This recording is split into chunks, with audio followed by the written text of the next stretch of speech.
సువార్త చాటుటకు నేను సాగిపోదును, సువార్త చాటుటకు నేను సాగిపోదును. సువార్త చాటుటయే నాకున్న భారము, సువార్త చాటుటయే నాకున్న భారము. సువార్త చాటుటకు నేను సాగిపోదును.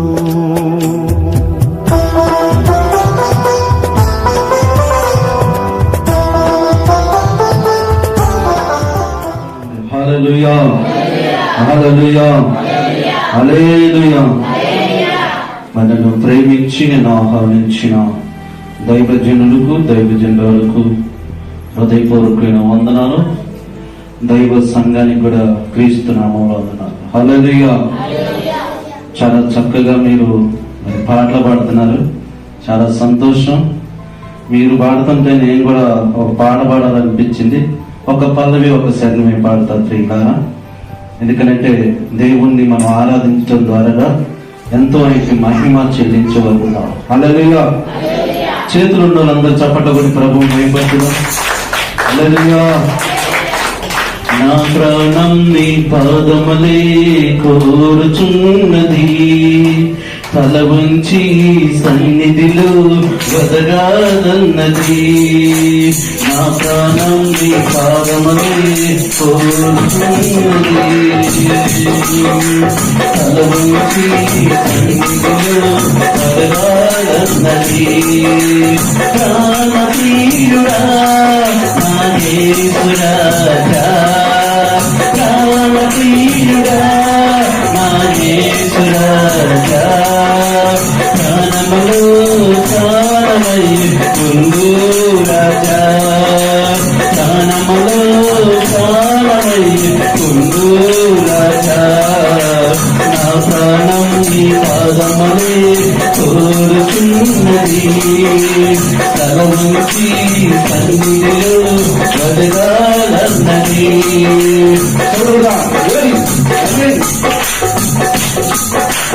నిన్ను చూడాలని ఆశయాలో ఆకలిని చంపుతున్నది, నిన్ను చూడాలని ఆశయాలో ఆకలిని చంపుతున్నది. ఆశలు నిలిచి లోకాన్ని మలిచి, ఆశలు నిలిచి లోకాన్ని మలిచి, దీవారాతునితో గడపాలన్నది, దీవారాతునితో గడపాలన్నది. ప్రాణప్రియుడా నా యేసురాజా, ప్రాణప్రియుడా నా యేసురాజా, ప్రాణములో ప్రాణమై ఉండు రాజా, ప్రాణములో ప్రాణమై ఉండు రాజా. హల్లెలూయా హల్లెలూయా. దేవుడు నామానికి మహిమ కలుగును గాక. అందరము దేవుడు వాక్యాన్ని చాలా జాగ్రత్తగా శ్రద్ధగా మనం వినేవారిగా ఉండాలి ప్రియులారా. ఎందుకంటే ధనవంతులు మనకంటే అందసందాలు కలిగిన వారు, మనకంటే లగ్జరీ జీవితం జీవించిన వారు అందరూ కూడా కాలగర్భంలో కలిసిపోయారు. దేవుడు మహాకృపను బట్టి మనల్ని బతికిస్తున్నాడంటే ఆయన సన్నిధిలో మనం ఆయన మహిమపరచడానికి. దేవుడు వాక్యానికి వెళ్దాం ప్రియులారా. 2 కొరింథీ 5:17 కాగా ఎవడైనను క్రీస్తు యందున్న ఎడల వాడు నూతన సృష్టి, పాతవి గతించును, ఇదిగో చాలు. అంటే క్రీస్తు యందు ఉన్న ఎడల వారు ఏం కావాలంట? నూతన సృష్టి కావాలి, పాతే గతించుకోవాలి. అంటే క్రీస్తులోకి వచ్చినాక, క్రీస్తుని వెంబడించున్నాక ఆ మనిషిలో ఏం మారాలి? నూతనంగా మార్పు రావాలి, నూతనంగా మారాలి, పాత గతించిపోవాలి. అంటే క్రీస్తులోకి వచ్చినాక మరి పాత ఉండొచ్చా? ఉండకూడదు. పాత ఉండొచ్చా? ఉండకూడదా? ఉండకూడదు. పాత ఏంటి? క్రీస్తులోకి వచ్చినాక నూతన సృష్టి ఏంటని కొద్ది నిమిషాలు మీతో పంచుకుంటాను ప్రియులరా. దేవుణ్ణి నమ్మతలికి మన జీవితం చాలా విధాలుగా ఉండేది, చాలా రకాలుగా ఉండేది, చాలా ఆలోచనతో ఉండేది, చాలా మార్గాలతో వెళ్ళేది, చాలా ప్రయాణాలు చేసేది. కానీ ప్రియులరా, ఇటువంటి ప్రయాణంలో క్రీస్తుని తెలియతలికి మన మాటలు వేరుగా ఉన్నాయి, మన ప్రవర్తన వేరుగా ఉంది, మన నడవడికి వేరుగా ఉంది, మన భాష వేరుగా ఉంది, మన యొక్క విధానమే వేరుగా ఉన్నది. ప్రియులారా, క్రీస్తు గురించి నీకు తెలియదు కాబట్టి, క్రీస్తు యొక్క ప్రేమ గురించి నీకు తెలియదు కాబట్టి, క్రీస్తు యొక్క వాక్యం నీకు తెలియదు కాబట్టి, లోకంలో ఉన్న అన్నిటికీ అలవాటుగా మారిపోయారు, లోకంలో ఉన్న అలవాట్లకి బానిసైపోయారు. ఒకప్పుడు నేను బాగా సిగరెట్లు తాగేవాడిని, నేను ఒకప్పుడు బాగా బీడీలు తాగేవాడిని, ఒకప్పుడు నేను బాగా బీడీలు తాగేవాడిని, ఒకప్పుడు నేను బాగా సొట్లు తాగేవాడిని, ఒకప్పుడు నేను బాగా అమ్మరేసుకునేవాడిని, ఒకప్పుడు నేను బాగా ఖైనీ తినేవాడిని, ఒకప్పుడు నేను బాగా సినిమా చూసేవాడిని, ఒకప్పుడు నేను బాగా సీరియల్ చూసేవాడిని, ఒకప్పుడు బాగా సావాసాలకు తిరిగేవాడిని, ఒకప్పుడు నేను బాగా పేకాట ఆడేవాడిని, ఒకప్పుడు నేను జులాయిగా తిరిగేవాడిని. క్రీస్తు తెలియతలికి, క్రీస్తు ప్రేమ తెలియతలికి, దైవ వాక్యం తెలియతలికి, దైవ యొక్క కృపేట తెలియతలికి ఇష్టానుసారంగా తిరిగాను, ఇష్టానుసారంగా మాట్లాడాను, ఇష్టానుసారంగా జీవించాను. అన్నిటికీ అలవాటైపోయింది నా జీవితం, అన్నిటికీ బానిసగా మారిపోయాను. నాలో ఆ మార్పు అనేది, నాలో ఆ వ్యసనాలకి అలవాటైపోయింది. నా ప్రియమైన దైవజనమా, ఈ దైవ వాక్యాన్ని వింటగా జాగ్రత్తగా మీరు వినాలి ప్రియులారా.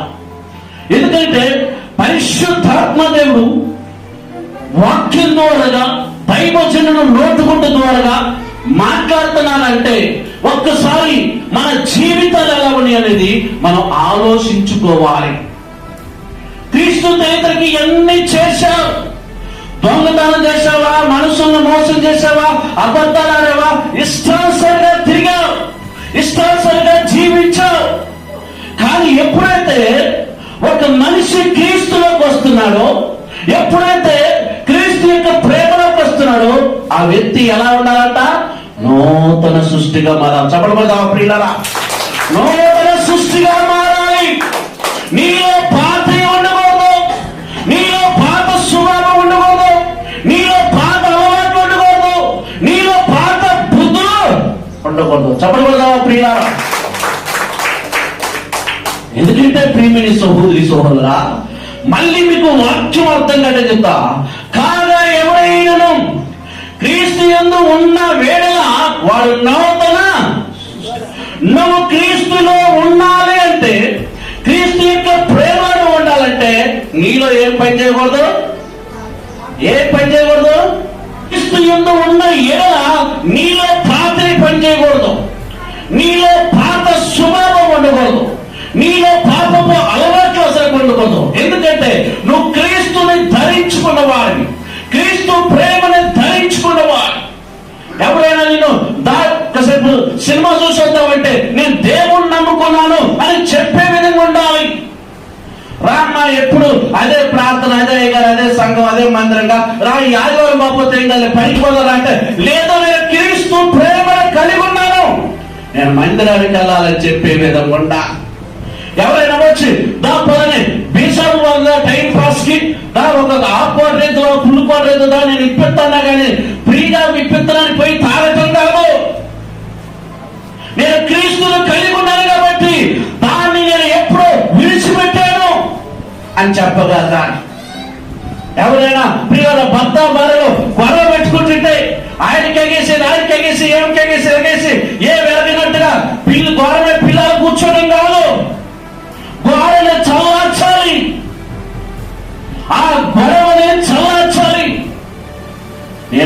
క్రీస్తుని కలిగి ఉన్న బిడ్డలు కాబట్టి క్రీస్తు ప్రేమను చూపించగలుగుతున్నావా మనము? యేసు క్రీస్తు ఉన్న ఏదో వాడు నూతన సృష్టి అంటే నీలో మార్పు రావాలి. వచ్చిందా మార్పు? సినిమాలు బంద్ చేసినారా? సీరియల్ బంద్ చేసినవా? అబద్ధాలు బంద్ చేసినవా? జిమ్ తినేయటం బంద్ చేసినవా? నిజంగా క్రీస్తు మనలో ఉండాలంటే, మనం క్రీస్తులో ఉండాలంటే క్రీస్తుకు నచ్చినట్టుగా మనం ఉండాలి, మనకు నచ్చినట్టుగా కాదు. అందుకని భక్తుడు పాట పాడింది ప్రియులారా, ముసలమ్మ ముచ్చట్లో కత్తి పెట్టి పరిశుద్ధ గంధాన్ని చేతబెట్టి, చపడ కొట్టండి, ముసలమ్మ ముచ్చట్లో కత్తి పెట్టి పరిశుద్ధ గంధాన్ని చేతబెట్టి దీక్షతో నడుమోగట్టి ఇంటితో తలపోగట్టి, దీక్షతో నడుమోగట్టి ఇంటితో తలపోగట్టి, ఏసయ్యావు చెప్పమ్మా ఊరిక ఉంటే తప్పమ్మా.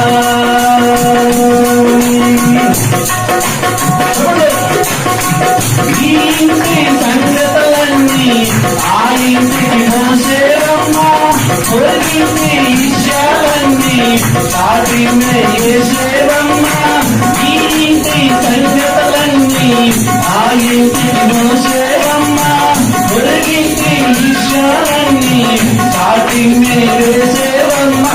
ఇక్కడ మాటలు అక్కడ చెప్పి మంచిని చెడుగా మార్చే, ఇక్కడ మాటలు అక్కడ చెప్పి మంచిని చెడుగా మార్చే, రక్షపెట్టి పనులే మారమ్మా వేస్తమా చేసిందమ్మా.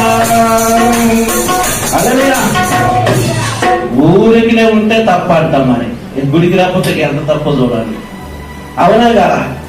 ఈరోజు ప్రియులారా, నిజంగా మనం చాలా మందికి మారు మనసు అంటే ఏంటో తెలియదు.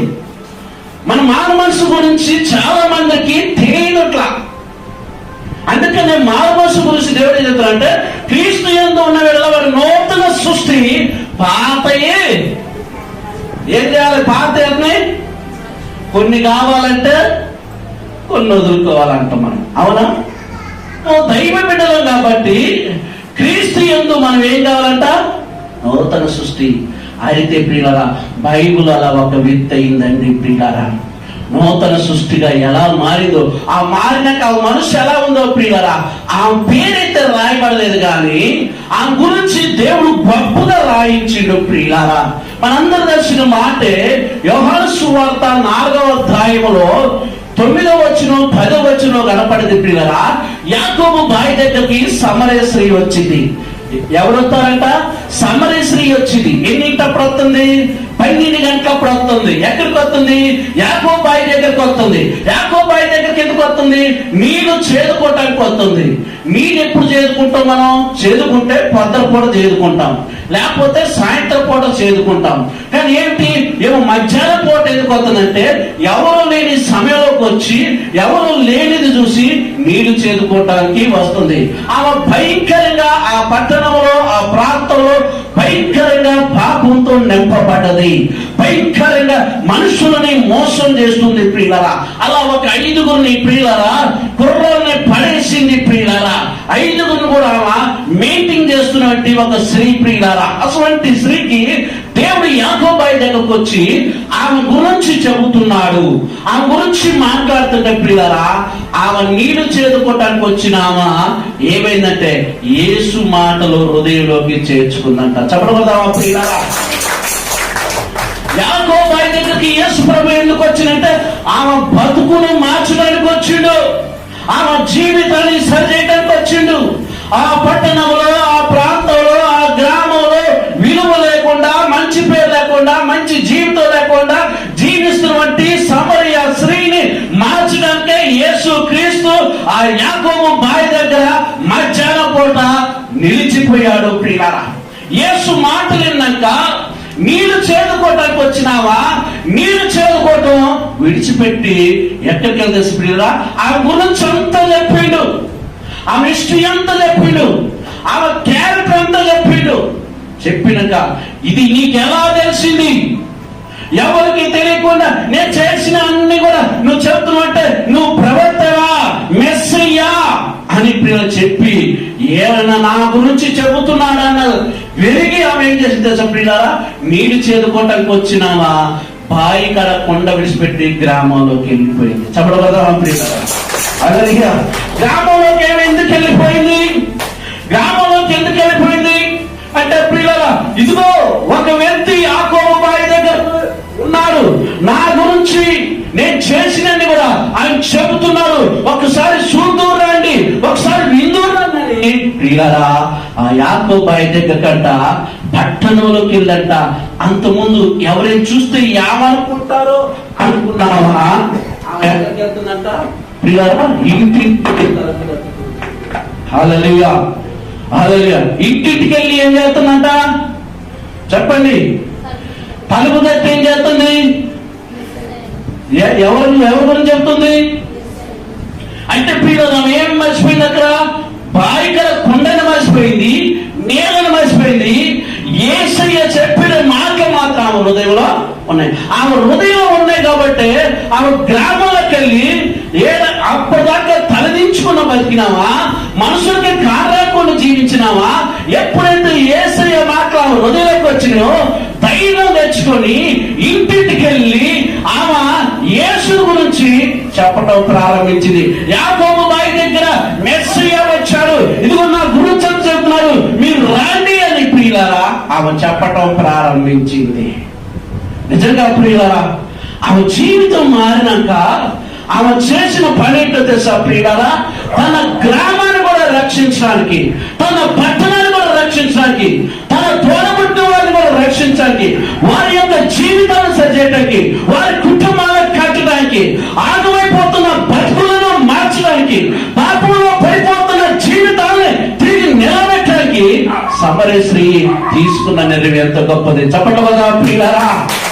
ఆ రోజులో ప్రియులారా, అలా ఇంటిని తిరగటానికి బైక్ లేదు, ఇంటిని తిరగటానికి ఆటో లేదు, ఆ గ్రామం అంతా తిరగటానికి ప్రియులారా మైక్ సెట్ లేదు. ఆ రోజు ఆ చేతిలో బైబుల్ లేదు. యేసు యాకోబు బాయి దగ్గర చెప్పిన మాటలే ఆ హృదయంలో ఉన్నాయి. ఆ హృదయంలో ఆమె మారు మనసు పొందింది, ఆమె పాప క్షమాపణ పొందింది. యేసు వాక్యాన్ని ఎప్పుడైతే విన్నదో ఆమె జీవితంలో మార్పు చెందింది, ఆ జీవితంలో మారు మనసు కలిగి ఉంది ప్రియులారా. అప్పుడే ఆమె పాపములన్నిటిని కూడా విడిచిపెట్టి ప్రియులారా గ్రామంలోకి, పట్టణంలోకి, ఆ ఇల్లు తిరిగి యేసు గురించి చెప్తుంటే ప్రియులారా అక్కడ ఉన్న వాళ్ళందరూ ఆశ్చర్యపోయారు. నిజంగా సమరయ స్త్రీ ఎందుకు చెప్పాలండి? వాక్యం విన్నది కదా, ఇంటికి వచ్చి హాయిగా ప్రార్థన కూడిక పెట్టుకోవచ్చు. కానీ ఆమె ఎందుకు ఈ అద్భుతమైన మాటలు, విలువైన మాటలు, మనిషిని మార్చే మాటలు, మనిషిని సరిచేసే మాటలు, మనిషిని బతికించే మాటలు ఆమె ఎందుకు ఆ గ్రామంలో అందరికీ చెప్పుతుంది అంటే ప్రియులారా, నాలాంటి వాళ్ళు ఎంతమంది ఆగమైపోతున్నారో ఆమె చూడండి. ఆమె పుట్టిన ఊరిలో ఎంత బాధ్యత కలిగి ఉందో, ఆమె పుట్టిన ఊరిలో ఎంత యొక్క విధేయత కలిగి ఉందో చూడండి. ఆమె గ్రామాన్ని రక్షించుకోవటానికి, ఆ గ్రామంలో ఉన్న ప్రజలను రక్షించుకోవటానికి, గ్రామంలో ఉన్న కుటుంబాన్ని రక్షించుకోవటానికి అంట ప్రియులారా ఆమె ఏం చేసింది తెలుసా ప్రియులారా? కాలు నడకతోనే వెళ్ళిపోయింది. ఇంటింటి తలుపు తట్టంట ప్రియులారా. ఒకరు తలుపు తీయొచ్చు, ఒకరు తలుపు తీయకపోవచ్చు, ఒకరు మాట వినొచ్చు, ఒకరు మాట వినకపోవచ్చు, ఒకరు ముందే మగ మాట్లాడకుండా మాట్లాడచ్చు, ఒకరు ముందే జాలిపడి మాట్లాడచ్చు. ఏది ఏమైనప్పటికీ ఆ ఊర్లో ఉన్న వాళ్ళందరినీ యాకోబు బాయి దగ్గర తీసుకొచ్చిందంట. చెప్పబడతాం ప్రియులారా.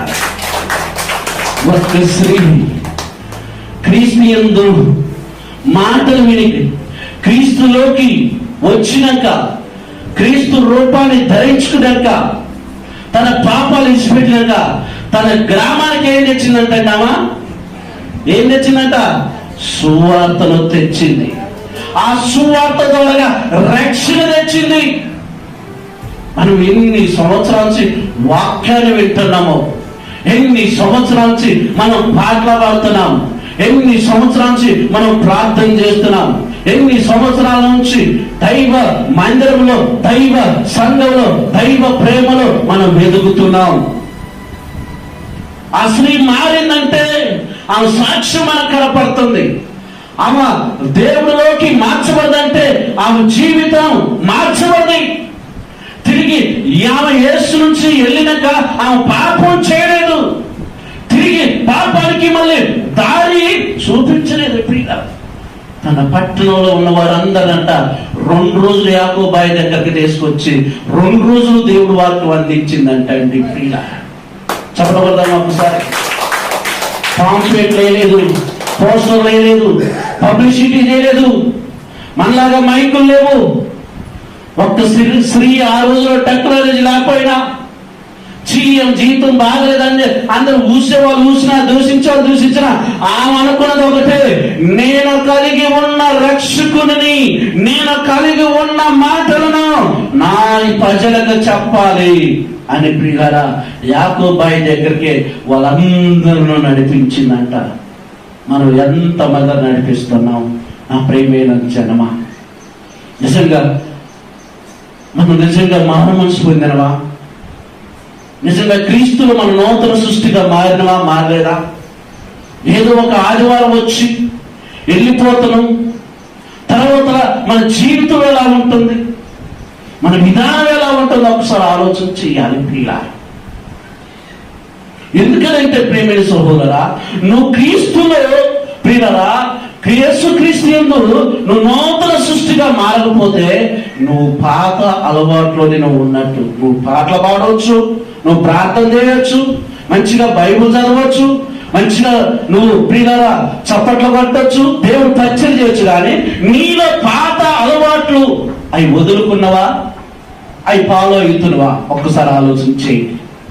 వాటిని అమ్మడిస్తున్నావా? ఒకసారి మీరు ఆలోచన చేయండి.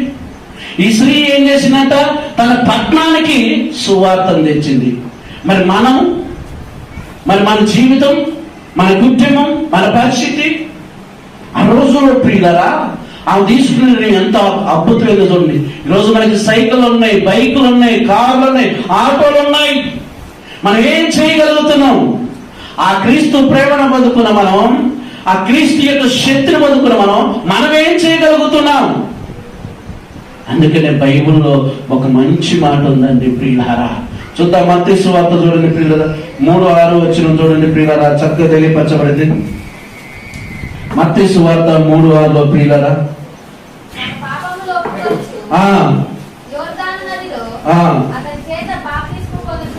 ఏం చేస్తున్నారంట వీళ్ళు? అసలు మార్మల్స్ అంటే ఏందనుకున్నారు? ఏం చేస్తున్నారంట? ఏ పాపాలు? పక్కింట్లో పాపాలు కాదు. మనకున్న పనులు ఏంటంటే మన గురించి చెప్తుంటే మన గురించి కాదులే, పక్కింట గురించి అని మనం అంటాం. దేవుడు నీ గురించి నా గురించి చెప్తున్నారు. వారు పాపాలను ఒప్పుకుంటూ ఏం చేస్తున్నారంట? యోర్దాను నదిలో ఎవరంట? వీళ్ళు సద్దుకయ్యులు, వీళ్ళు యూదులు. ఎవరు బాప్టిజం ఇస్తుంది? యోహాను గారు ఇస్తున్నారు. ఎక్కడ ఇస్తున్నారు? యోర్దాను నదిలో ఇస్తున్నారు. అయితే యోర్దాను నదిలోకి వచ్చేటప్పుడు వీళ్ళు ఏం చేస్తున్నారు? వారి పాపాలన్నీ ఒప్పుకుంటున్నారు. మరి మనం ఒప్పుకుంటున్నామా? ఒక్కసారి ఆలోచన. మన పాపాలను ఒప్పుకొని మనం విడిచిపెడుతున్నామా? ఈ సమరయ స్త్రీ ఏం చేసింది? తన పాపాలన్నీ ఒప్పుకున్నది, తన జీవితాన్ని సరి చేసుకున్నాక ఏమైపోయిందామా? తన పట్టణంలో ఒక సాక్షిగా నిలబడి తన ఊరికి ఒక మంచి పేరు తెచ్చే వ్యక్తి ఉంది. అప్పటిదాకా ఒక మంచి పేరు లేదు ఆ ఊర్లో. ఎప్పుడైతే క్రీస్తు మాటలిందో, క్రీస్తుని వెంబడించిందో, అప్పుడే ఆమెలో మార్పు వచ్చింది. కాబట్టి ఆ మార్పు పొందినామా ఆ గ్రామంలో ఉన్న వాళ్ళందరూ అప్పటిదాకా ఆమెకి విలువ లేదు, రెస్పెక్ట్ లేదు, ఏం క్యారెక్టర్ బాగలేదు, ఏం జీవితం బాగలేదు, ఏం నడవడక బాగలేదు, ఏం సూపులే బాగలేదు అన్న వాళ్ళందరూ కూడా చేతులెత్తి దండం పెడుతున్నారు. చెప్పడమా? ఈరోజు మనం కూడా ఎలా ఉంటున్నాం ఒకసారి ఆలోచి. క్రీస్తు యందు ఉన్న వాడు నూతన సృష్టి. పాత గతించుకోవాలి. పాత నీలో ఉందా? పాత అలవాట్లు నీలో బాప్టిజం పొందేటప్పుడు ఇక్కడ మనం రొట్టె కార్యక్రమాన్ని సిద్ధపడుతున్నాం కాబట్టి మనం ఏం కావాలి? ఇప్పుడు దైవజనులు ఏం చెప్పారు? మనం ప్రభు యొక్క బల్లారలో పాల్గొన్నాం కాబట్టి మన పాపాలను ఒప్పుకుందామని ఒక 5 నిమిషాలు మనల్ని ప్రార్థనలో పాపాలు ఒప్పుకున్నాను చెప్పిండు. పాపాలు ఒప్పుకుంటాను, మళ్ళీ ఏం చేస్తున్నాం? మళ్ళీ ఆటోమేటిక్ గా పాపంలోకి వెళ్ళిపోతున్నాం. పాపాలు ఒప్పుకుంటున్నాం, మళ్ళీ పాపాలు ఒప్పుకొని వాటిని విడిచిపెట్టట్లేదు. క్రీస్తులో పోతున్నామో, క్రీస్తు యొక్క ప్రేమలో మనం ఎదుగుతున్నామో, మనలోని ప్రియులారా పాపపు అలవాట్లు మళ్ళీ మనకు ఉండకూడదు. వీళ్ళు ఏం చెప్తున్నారు చెబుతాను, అందులో మళ్ళీ మీకు అర్థమయ్యేటో చెప్తారు. చదవండి 6వ వచనం. ఏం ఒప్పుకున్నారు? మనం ఎప్పుడైనా ఒప్పుకున్నాం పాపాలు? ఒకరి మీద ఒకరు నేరం మోపడం తప్ప, ఒకరి మీద ఒకరు నిందేయడం తప్ప, ఒకరి మీద ఒకరు విమర్శించడం తప్ప, ఒకరి మీద ఒకరిని గాయపరచుకోవడం తప్ప మన పాపాలు మనం ఒప్పుకున్నామా? మన తప్పులు మనం ఒప్పుకున్నామా? మన దోషాలు మనం ఒప్పుకున్నావా? మన పాపాలు అట్టబోనియండి, ఇంకొక పాపాలు ఉన్నాయి మన మీదనే ఉన్నాయి. అవి కూడా ఏంటంట? అయ్యి మన తల్లిదండ్రి పాపాలు మన మీదకే ఏంటంట వస్తాయా ఆగిపోతాయా? మరి మన పాపాలే మనం కడుక్కోవట్లేదా? మరి మన తల్లిదండ్రి పాపాలు ఎట్టా? అవి వచ్చి నెత్తి మీద బట్టి ఎంత బరువు ఉండేది నీకు చెప్పండి? ఒక సిమెంట్ కట్ట అయితే ఒక మనిషి మాత్రం, రెండో కట్ట పెడితే మాత్ర అంటే ఏం చేయాలి? ఏం చేయాలి? ఎప్పటికప్పుడు బరువు దించుకోవాలి. ఎప్పటికప్పుడు బరువు దించుకోవాలి. దించుకోవాలంటే ఏంటి? ప్రతి దినము పశ్చాత్తపడే మనసు మనకుండా, ప్రతి దినం దేవుడు కాడ తగ్గించుకునే స్వభావం మనలో ఉండాలి. ఈరోజు చాలా